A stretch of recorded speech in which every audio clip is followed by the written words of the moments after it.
हूं पल्लवी। आप सभी का ग्राम सेवा न्यूज चैनल में तहे दिल से स्वागत करती हूं। मुंबई प्रांतीय पद्मशाली संघम महिला विभागाच्या वतीने जागतिक महिला दिनानिमित्त सांस्कृतिक कार्यक्रम मुंबई येथील रवींद्र नाट्य मंदिरमध्ये आयोजिले होते। सदर कार्यक्रमाची बातमी व फोटो आणि व्हिडिओ आपल्या सुप्रसिद्ध चॅनलमध्ये दाखवावे ही विनंती। धन्यवाद। आपला विश्वासू यशवंत इंदापुरे, प्रधान सचिव, महाराष्ट्र राज्य पद्मशाली संघम।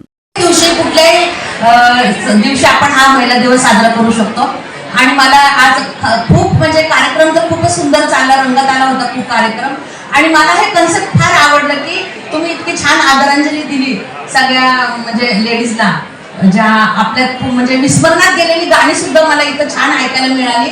जी गाणी आता खूप विसरायला आलं होतं त्यांची सगळ्यांची ओळख तुम्ही करून दिली आज। आणि मला एक खूप छान आवडलं एक ह्याच्यातलं कन्सेप्ट की तुम्ही वयाची बंधनं घातली नाही, की वय नाही, वय कुठल्याही वयात आपण हे करू शकतो। हे तुम्ही आज महिलांनी सिद्ध करून दाखवलं। महिलांना सिद्ध करायला वेळ लागत नाही, योग्य संधी मिळाली पाहिजे, योग्य पाठिंबा मिळाला पाहिजे। प्रत्येक स्त्रीला यशामागे त्यांच्या पुरुषांचा पाठिंबा असतो। सासरे असू दे, नवरा असू दे किंवा घरातले करते आजोबा असू देत, कोणी पण पुरुषांचा पाठिंबा असावा लागतो।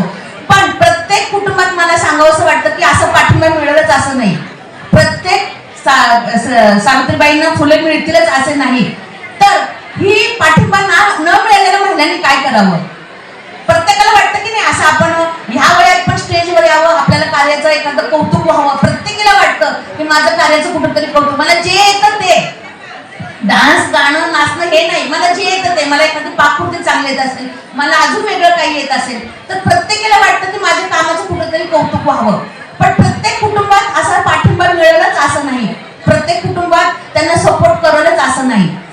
पण आपण नाराज होऊ नये, कारण आपण 9 महिने एका बाळाला आपल्या उदरात वाढतो, जन्म देतो, एक मुलगा असू दे मुलगी असू दे, तिला घडवण्याचं भाग्य आपल्या स्त्रीला मिळते की नाही?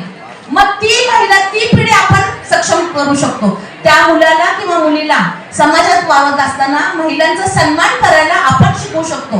मला सपोर्ट मिळाला नाही असं जर असेल एखादी महिलेला जिला सपोर्ट मिळाला नाही तर ती आपल्या पिढीला तशी घडवू शकते असं मला आज आवर्जून तुम्हाला सांगायचं वाटतं की ही पिढी घडवण्याचं भाग्य आपल्याला लाभलेलं आहे। मुलगी असू दे, मुलगा असू दे, मुलीला सुद्धा आपण सांगणं गरजेचं आहे आजच्या काळातल्या मुलीला की तुझं लग्न झाल्यावर जेव्हा तुला सासू सासरे मिळतात ते सासू सासरे नाही, तुझे आई वडील आहेत हे समजून जर प्रत्येक मुलीने आपला संसार केला ना तर घटस्फोट काय असतो हे सुद्धा पुढची आपल्याला माहीत पडणार नाही। मला आवर्जून सांगावंसं वाटतं की प्रत्येक मुलीने आपल्या सासू सासऱ्यांना आई वडील म्हणावं आणि त्यांना एक नवीन कुटुंब न म्हणता जुनं कुटुंब, आपले दीर, आपला भाऊ आहे, आपली नणंद, आपली बहीण आहे असं जर वागलं प्रत्येक महिलांनी, प्रत्येक मुलीने हे संस्कार आई वडिलांनी घातले तर खरंच पुढे आपली खूप छान प्रगती होईल। प्रत्येक महिलेला प्रत्येक तिच्यात काय कलागुण आहे ते बाहेर काढण्याची संधी तिला मिळेल। जर ते भाग्य आपल्याला लाभलं नाही तर आपल्या येणाऱ्या पिढीला तर ते आपण भाग्य लाभू शकतो। आज महिला दिवस मला हे सांगायचं म्हणजे मला असं वाटतं। आणि जे कार्यक्रम झाले ते खूप छान झाले आतापर्यंतचे कार्यक्रम। त्यात मला मॅडम एक ओळ बोलते मी, मला एक त्यातलं खूप स्मिता पाटीलचं फार आवडलं, जुनी गाणी, मराठी गाणी मला ऐकायला मिळाली। आणि दुसरं मला एक हे सावित्रीचा जो हे केला होता, सावित्री सिनेमाचा त्यांनी शो केला होता, त्यातली सावित्रीची भूमिका करणाऱ्या मुलीचं खरं मनापासून कौतुक।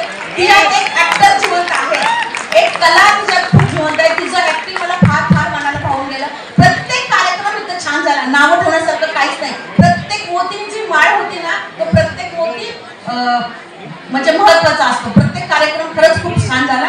आणि विमान अपघातातलं जे सौंदर्याचं दाखवलं होतं ते खूप छान दाखवलं, म्हणजे खरोखर रिअल आपण सिनेमा बघतो असं भाग झाला। सगळेच कार्यक्रम छान झाले, वयाचं बंधन घातलं नाही। पुन्हा एकदा मला हे फार फार आवडलं। माझ्या संस्थेत सुद्धा मी असं करेन की वयाचं बंधन न ठेवता प्रत्येकाला स्टेजवर याची संधी मिळाली पाहिजे। खूप खूप धन्यवाद मला इथं सत्कार केल्याबद्दल। धन्यवाद। जय हिंद, जय महाराष्ट्र, जय Markandey. Thank you ma'am, thank you so much.